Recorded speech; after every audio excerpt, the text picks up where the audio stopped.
which our Honorable Chief Minister has referred.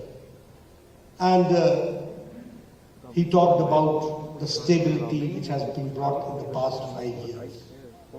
But here also I would like to say that 5 years back, Nagaland was known for, or the previous governments were known for Bandh.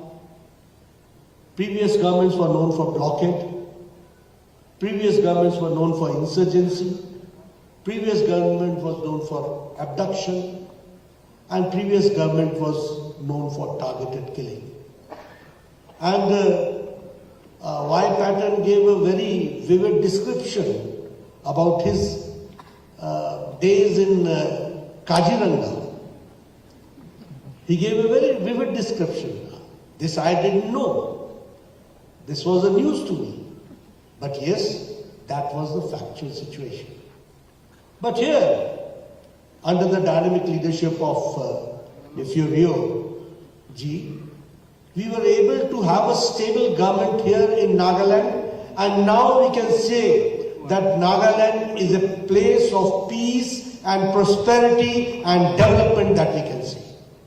And that has taken place during his leadership. Friends, I would also like to share with you that things have changed, and here, because the gentry here sitting in front of me is the opinion makers for the coming elections also, and they are the opinion makers for the stable, strong Nagaland. They are the advocates. They are the ambassadors. You are the crusaders. So I would like to put things in the right perspective. You see, election and voting is not mere to be decided on very flimsy grounds.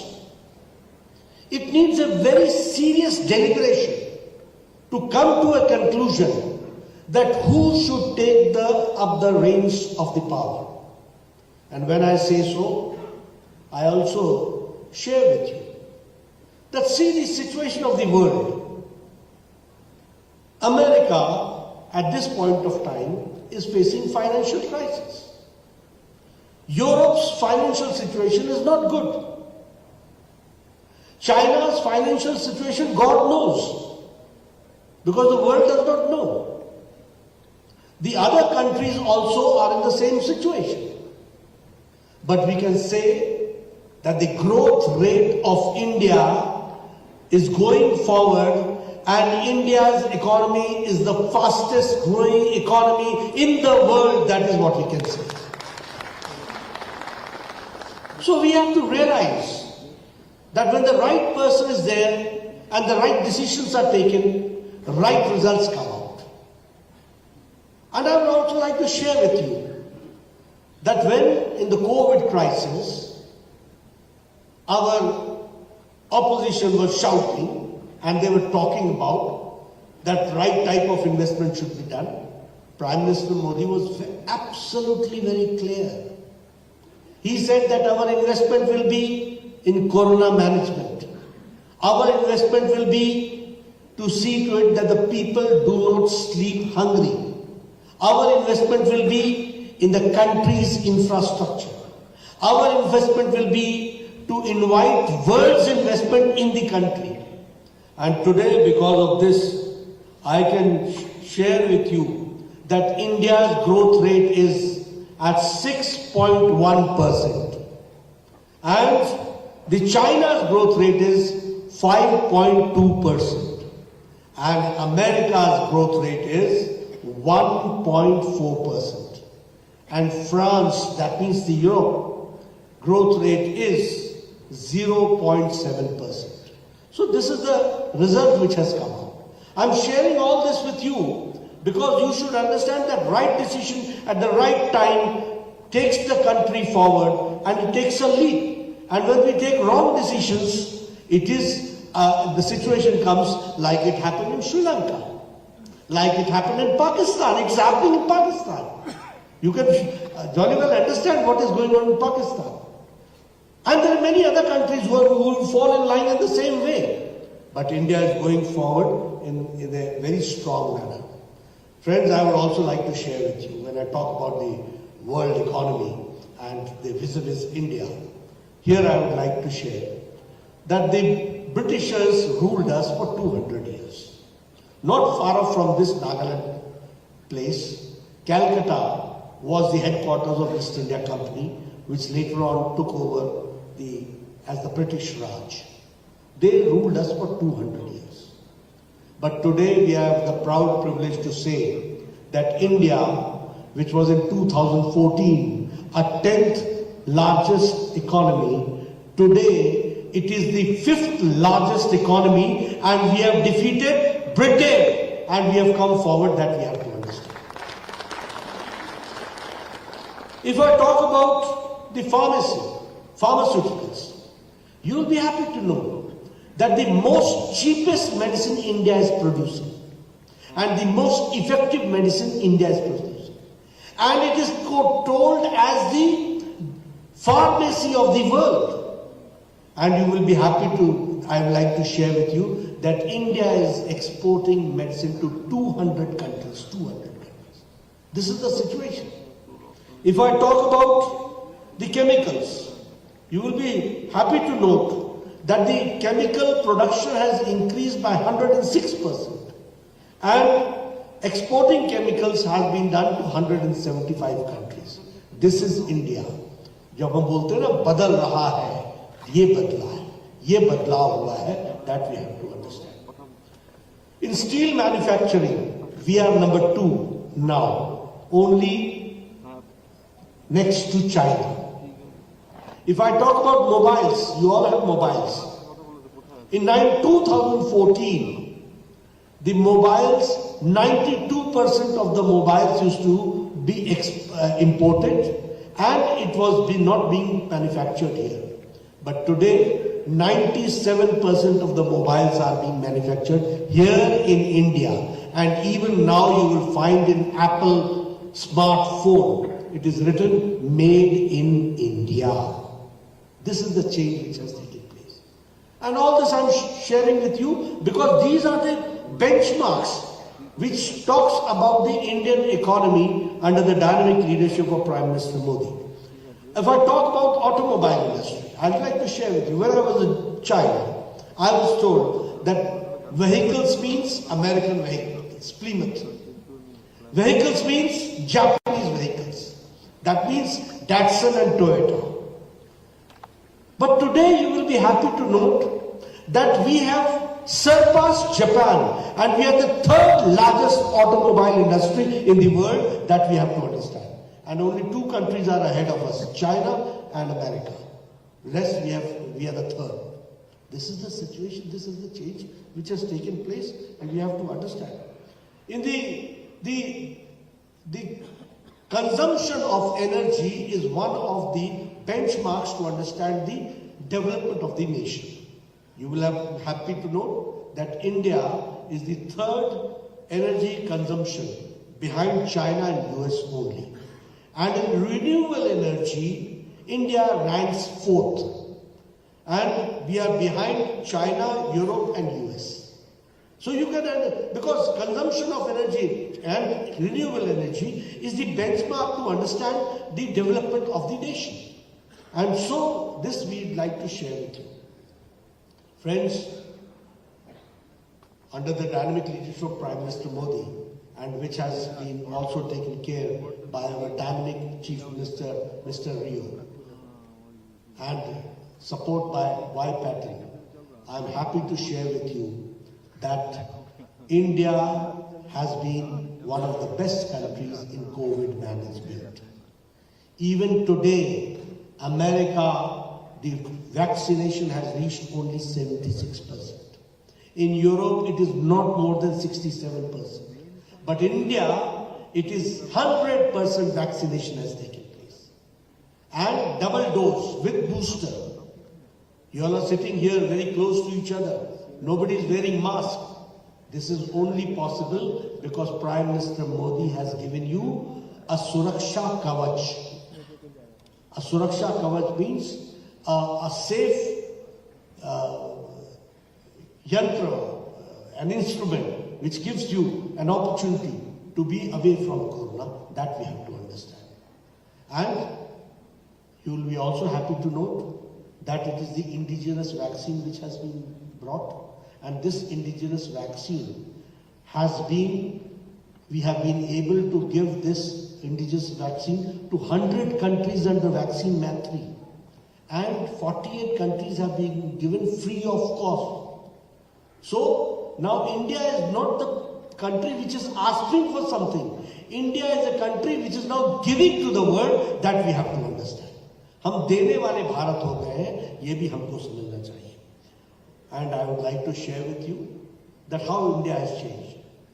The Japanese encephalitis, the medicine came in 1930 in Japan and in 2006 in India. The IPV vaccine came in 1955 and in India it came in 2015.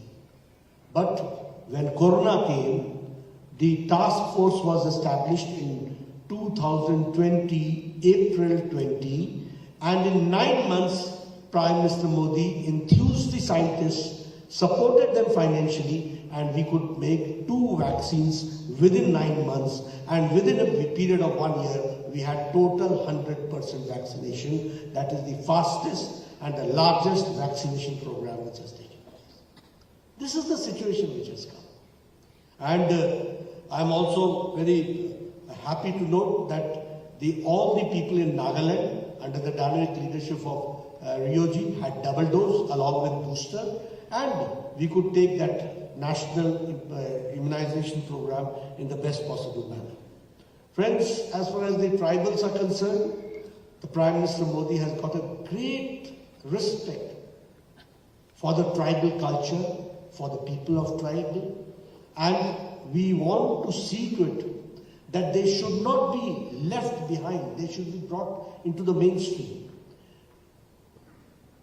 The Prime Minister's choice for the President Draupadi Murmu as the President of India. She is the first tribal lady who becomes the President. Prime Minister Modi in his cabinet has got 8 ministers from tribal community. We have got 3 governors from the tribal community. And if you talk about scholarships, if you talk about Eklavya Vidyalaya, if you talk about the expenditure on the tribal students, everything has been enhanced only to see that no tribal child is left behind.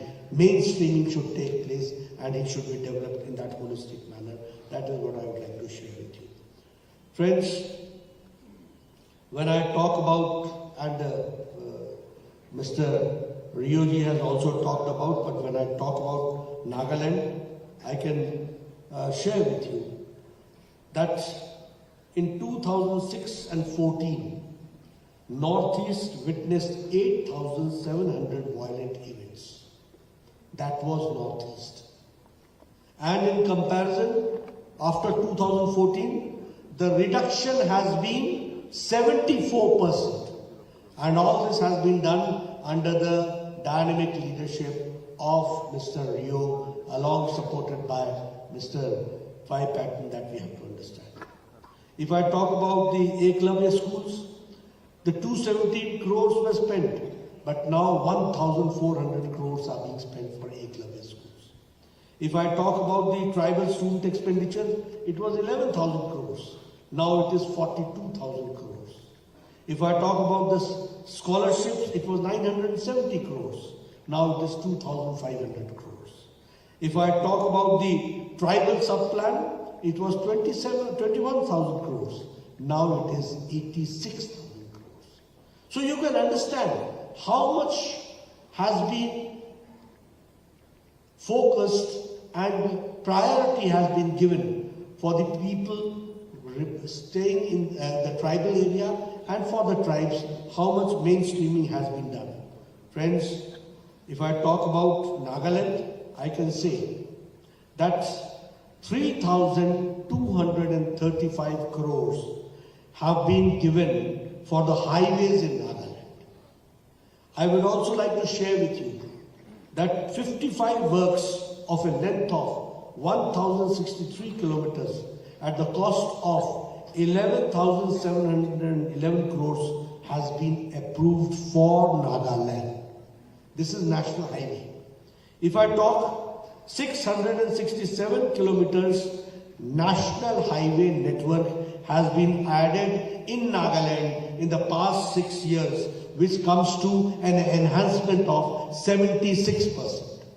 So, as Rioji himself said, that now national highways, we can see national highways coming up. We can see these projects are coming up. This is mainstreaming. For a long time, you yourself said that MLAs were staying in Kaziranga and nobody was there to take care. It was known for bandh, it was known for blockage, it was known for insurgency, it was known for abduction, it was known for targeted killing. And now it is for peace and prosperity and development. This change has taken place. So, the gentry here, who are the advocates, who are the crusaders, who are the ambassadors, you have to take these issues to the masses to make them understand that elections is a serious effort and election is a serious issue, and so we should see whom to select and whom not to select. That I would like to share with you. If I talk about the railways, I can say that the 82-kilometer broad gauge route of Dhansiri to Assam, Jubja in Kohima, that has been done. The national highway network state today 880 kilometers in 2014 and now it is 1,542 kilometers. Dimapur railway station was made in 1903, more than 100 years. Dimapur railway station was made in 1903. And after that, the Shokhuvi railway station came more than 100 years later, and that we have to understand. And not only that, now the rail infrastructure is being increased. Railways are not only railways. Railways is the means of economic development. Railways is the means of prosperity. Railways are the means of your enhancement in your life. So that is what Prime Minister Modi is doing, and of course the full support is there from our Chief Minister Rioji. Here also we have decided that we will invest in the Ayurvedic centers. Ayurveda college will come, Ayurveda research center will come. The same way Ayush healthcare sector in Nagaland, 100 crores of investment is to come. The same way a new medical college in Mon is going to come, and the same way I am told that the Ayurvedic college is going to come in Longland. So all this shows that as far as the health is concerned, as far as the infrastructure is concerned, as far as education is concerned, we are all set to go forward in the right direction. Friends, Rioji had spoken in his speech about the empowerment of the poor. Yes, all these schemes which have been rightly and in the best possible manner implemented in the land of Nagaland under his leadership. Yes, Pradhan Mantri Awas Yojana, Pradhan Mantri Kisan Samman Nidhi, Swachhta Abhiyan, Pradhan Mantri Ujjwala Yojana, Pradhan Mantri Saubhagya Yojana, Pradhan Mantri Gramin Sadak Yojana. All this has given new dynamism and new enthusiasm as far as development is concerned. And this 5 years of stability has certainly given us an opportunity to see to it that the last mile delivery is done in the best possible manner. Friends, I will not take much of your time, but yes, I would like to share with you that as Northeastern region is the gateway of the country's development, we believe in HIRA, and Prime Minister Modi has always talked about HIRA, H-I-R-A, H for highways, I for internet, R for railways, A for airways. All this, 12 airstrips are coming up in Nagaland. 12 airstrips.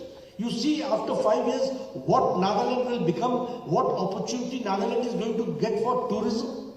We have to understand. And if I talk about the reduction in the AFSPA, withdrawal of AFSPA, if I talk about the withdrawn from the police stations. That makes understand that the Naga people have been brought in the mainstreaming, और उनका हम mainstreaming कर रहे हैं, and that is what we have to understand. Friends, one thing more I would like to share with you.